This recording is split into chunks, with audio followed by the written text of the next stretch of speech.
Bonjour à tous. Prenons un instant aujourd'hui pour lire et méditer un passage du livre du ciel de Luisa Piccarreta. Au nom du Père qui m'a créé, du Fils qui m'a sauvé et du Saint-Esprit qui me sanctifie. Amen.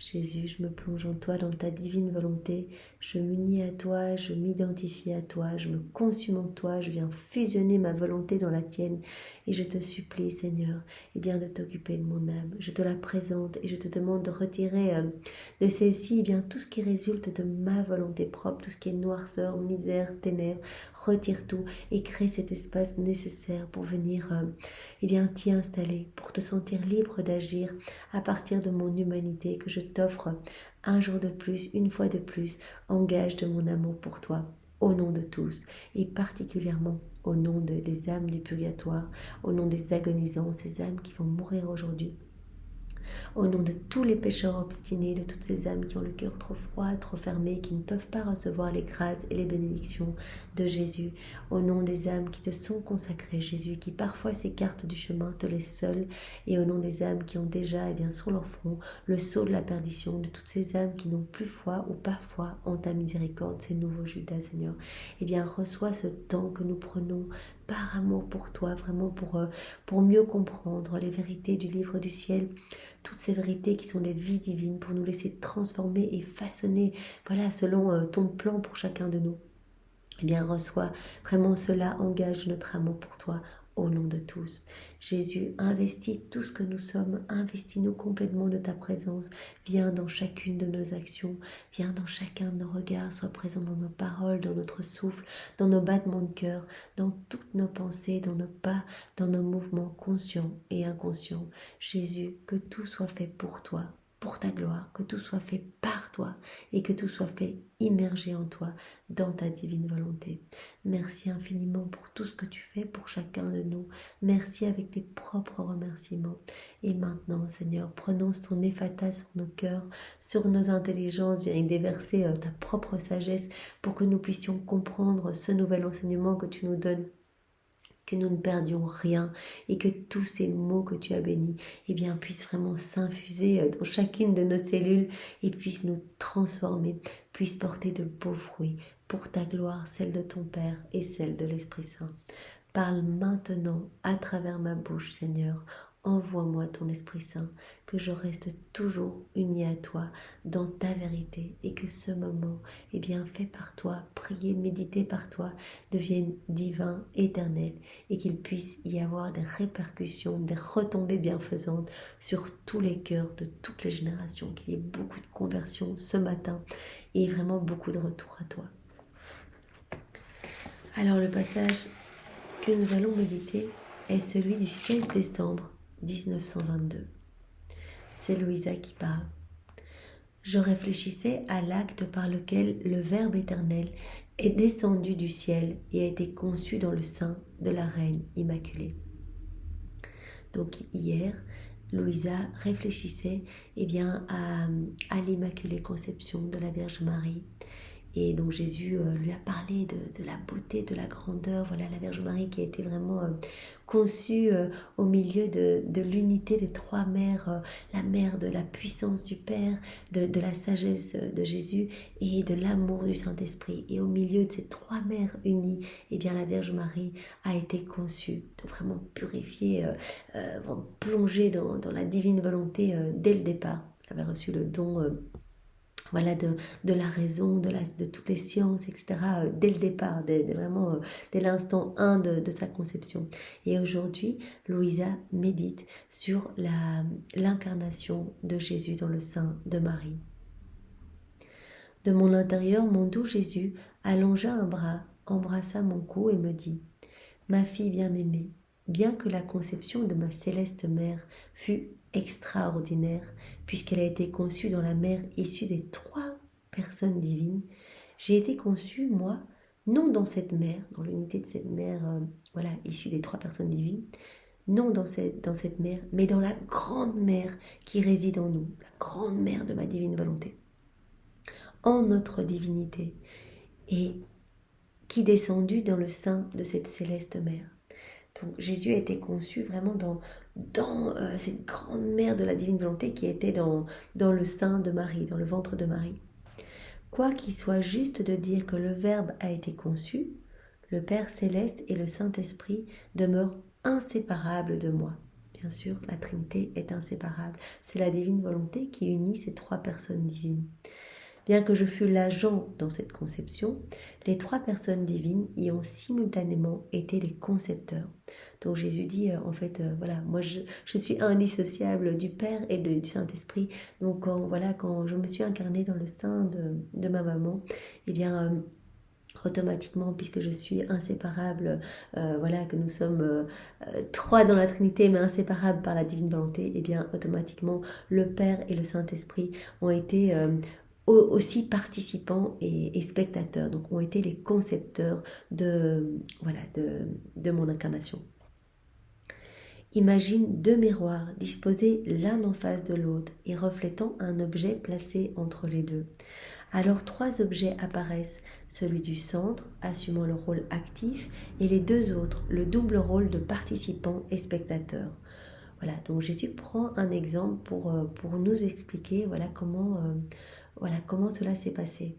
Donc il dit, c'est comme si on prenait un objet au milieu, ce qui le constitue lui, en fait, le Verbe incarné, et qu'on mettait un miroir à droite, un miroir à gauche.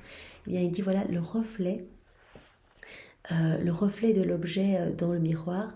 D'un côté, il y a le Père et le Saint-Esprit, il y a la Trinité. D'un autre côté, il y a ma maman. L'objet placé au centre donc, correspond au Verbe incarné. L'un des objets reflétés à la Sainte Trinité et l'autre à ma chère mère. Donc vraiment, il était comme bilocalisé, donc toujours au sein de la Trinité, mais en même temps dans le sein de sa maman. Donc il dit, c'est comme un objet, il y a les deux miroirs et il se réfléchit dans un miroir, donc Jésus est là au sein de la Trinité et il se réfléchit dans l'autre miroir qui est de l'autre côté, et bien dans le sein de sa maman. En vivant toujours dans ma volonté, ma chère mère préparait dans son sein virginal le minuscule terrain divin, où moi, le Verbe éternel, je me suis revêtue de chair humaine. Voilà, Marie, qui était gorgée de la divine volonté, donc vraiment avait dans son sein toute cette ambiance divine, puisque vraiment elle était imbibée de la volonté de l'Éternel. Et donc, elle a constitué dans son sein virginal donc ce petit terrain divin, en fait, où Jésus a pu se revêtir de chair humaine. Je ne serais jamais descendue dans un terrain simplement humain. C'est parce que Marie vivait totalement dans la divine volonté que Jésus a pu s'incarner vraiment en elle. Et il n'aurait pas pu s'incarner dans le sein d'une maman, vivant dans sa volonté propre, remplie de noirceur et tout ça, c'était pas possible. Avec la Trinité se réfléchissant en ma mère, mon humanité a été conçue. Puisque Marie vivait dans la divine volonté, eh bien elle avait déjà la Trinité dans son âme. Et donc c'est comme ça que Jésus a pu s'incarner en elle. Ainsi, pendant que la Trinité demeurait au ciel, mon humanité était conçue dans le sein de cette noble reine. Toutes les autres choses, si grandes, nobles, sublimes ou étonnantes qu'elles puissent être, même la conception de la Vierge reine, sont au mieux secondaires. Par rapport à ce qui s'est passé, à cet excès d'amour, Jésus qui s'incarne, qui accepte, lui, la lumière du monde, lui qui conçoit toutes les vies, qui est le créateur, etc. Lui qui accepte d'être enfermé dans une chair humaine, de voiler sa divinité par une petite humanité, eh bien c'est le plus grand excès d'amour. Jésus dit, eh bien, tout le reste, même l'immaculée conception de ma chère maman, eh bien, tout cela n'est que secondaire par rapport à l'immensité de mon amour dans mon incarnation. Rien ne peut être comparé à ma conception, ni l'amour, ni la grandeur, ni le pouvoir. Ma conception ne fut pas la création d'une nouvelle vie. C'est pas comme un autre petit bébé, c'est une nouvelle vie. Non, c'est pas une nouvelle vie ici. Mais c'est le fait d'enclore ce qui est tellement incroyable et magnifique et qui rend la conception de Jésus au-dessus de tout. Tout le reste est secondaire, même l'amour, la grandeur, le pouvoir, comme dit Jésus, rien ne peut être comparé à ma conception. Eh bien, c'est le fait d'enclore dans la chair humaine la vie qui donne toute vie. C'est ça qui est incroyable. Dans une petite chair humaine, eh bien Jésus va accepter d'être d'être enclos, vraiment enclos, celui qui a donné toute la vie humaine dans une petite chair humaine. Ce ne fut pas quelque chose qui me faisait plus que ce que j'étais, mais quelque chose qui me limitait dans le but de donner. Donc Jésus a accepté vraiment d'être limité. Rappelons-nous dans la méditation de la neuvaine préparatoire à la fête de Noël, tous ces excès d'amour qu'on a médités. Voilà Jésus dans le sein de sa maman qui a accepté, voilà lui qui est la splendeur, la lumière de tout, qui accepte d'être dans l'obscurité pendant 9 mois, ce petit ventre sombre, qui accepte de manquer de place, lui qui est l'infinitude, il accepte vraiment d'être enfermé au point d'étouffer pour réparer toutes ces fois où on ne laisse pas assez de place dans nos cœurs, où on l'écrase dans un coin de notre âme. Donc vraiment, cet excès d'amour de sa conception dans le sein de Marie est immense. Et donc, il nous appelle à réfléchir ce matin sur son immense amour pour chacun de nous, pour chacun de ses enfants. Donc, j'ai accepté d'être limité, d'être vraiment enfermé dans quelque chose, une petite humanité dans le but de donner. Celui qui a tout créé a été enclos dans une petite humanité créée. Ce sont là des œuvres que seul un Dieu peut accomplir, un Dieu qui aime et qui, quel qu'en soit le prix, veut lier la créature à son amour afin qu'elle soit habilitée à aimer. Le Seigneur veut nous connecter à lui. Quand il s'est enfermé dans le sein de Marie au moment de son incarnation, il nous a tous câblés à son cœur pour que vraiment nous recevions sa vie divine, pour que vraiment nous puissions croître en spiritualité et lui laisser toute la place dans nos cœurs. Il nous a câblés chacun à son cœur. Et malheureusement, il a souffert. On le voit dans le ventre de Marie, il souffre, il agonise parce qu'il voit à travers les siècles que les hommes ne veulent pas de son amour. Et donc cette passion de l'amour, il le dit, cette passion, elle est éternelle. Moi, je vis continuellement ces rejets d'amour. Je vois tous ces cœurs fermés, je ne peux pas donner. Et le fait de ne pas pouvoir donner, ça m'asphyxie littéralement. Vraiment, il veut déverser dans ces canaux de lumière, vraiment, toutes ces grâces, son amour, sa sagesse, sa puissance, tout. Et les hommes n'en veulent pas. Et donc, par leur comportement, par leur volonté propre, ils obstruent ces canaux de lumière, ces canaux de connexion. Et ils se détachent aussi du cœur de Jésus. Ça, Jésus l'a dit à de nombreux passages ici dans les livres du ciel. À chaque fois, c'est une souffrance inouïe. Quand une âme préfère les choses du monde, préfère des liens ici-bas, à des liens affectifs, des liens familiaux, même des liens tout à fait saints, mais que les hommes font passer, Jésus après tout. Et Jésus ressent vraiment cette déchirure dans son cœur quand les hommes courent à leur perte, à leur perdition, en se plongeant toujours davantage dans les choses du monde et en ne voulant pas de Dieu dans leur vie. Et donc Jésus dit, mais on m'arrache chaque fois une partie de mon cœur. J'ai vraiment voulu lier la créature à mon amour afin qu'elle soit habilitée à aimer avec mon amour. En fait, le Seigneur veut nous connecter à lui pour nous déverser tout ce qu'il est, nous donner toutes ses grâces, mais nous donner aussi ses attributs divins pour qu'on puisse nous-mêmes devenir des petits instruments d'amour, des petites torches d'amour avec l'amour même de Jésus. Nous, on n'est que misère. Nous, notre amour, il est teinté de conditions. Il est vraiment, c'est un amour humain, mauvais.